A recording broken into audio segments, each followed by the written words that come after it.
অসমৰ জনপ্ৰিয় অভিনেত্ৰী বৰষাৰাণী বিষয়াৰ জীৱনলৈ নামি আহিছে অন্ধকাৰ। হয় বন্ধু বান্ধৱীসকল, আপোনালোকে ঠিকেই শুনিছে। বিষয়াৰ পৰিয়াল দুখত ভাগি পৰিছে। সকলোকে কন্দুৱাই তেওঁ গুচি গ'ল অজান দিশলৈ। অভিনেত্ৰী বৰষাৰাণী বিষয়াৰ পৰিয়াললৈ নামি আহিছে দুখৰ ছাঁ। অভিনেত্ৰী বৰষাৰাণী বিষয়াৰ আইতাকৰ মৃত্যুৰ খবৰে পৰিয়ালটোৰ দুখত ভাগি পৰিছে। চিৰবিদায় মাগিলে অভিনেত্ৰী বৰষাৰাণী বিষয়াৰ আইতাকে। আইতাকৰ মৃত্যুৰ খবৰ পাছতে পৰিয়ালটোৰ বিৰাজ কৰিছে শোকৰ ছাঁ। অভিনেত্ৰী বৰষাৰাণী বিষয়াৰ আইতাকৰ ফটো পোষ্ট কৰি লিখে যে মাইনাজনী হোৱালৈকে যেন ৰৈ আছিল। বন্ধু বান্ধৱীসকল, ইমানখিনি আছিলে আজিৰ ভিডিঅ'। যদি ভিডিঅ'টো চাই ভাল লাগিলে প্লিজ এটা লাইক কৰি দিব আৰু যিমান পাৰে সিমান শ্বেয়াৰ কৰি দিব। পৰৱৰ্তী ভিডিঅ'ত আকৌ লগ পাইছোঁ। আজিলৈ ধন্যবাদ।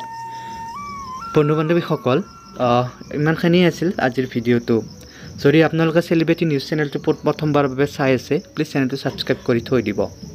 ধন্যবাদ।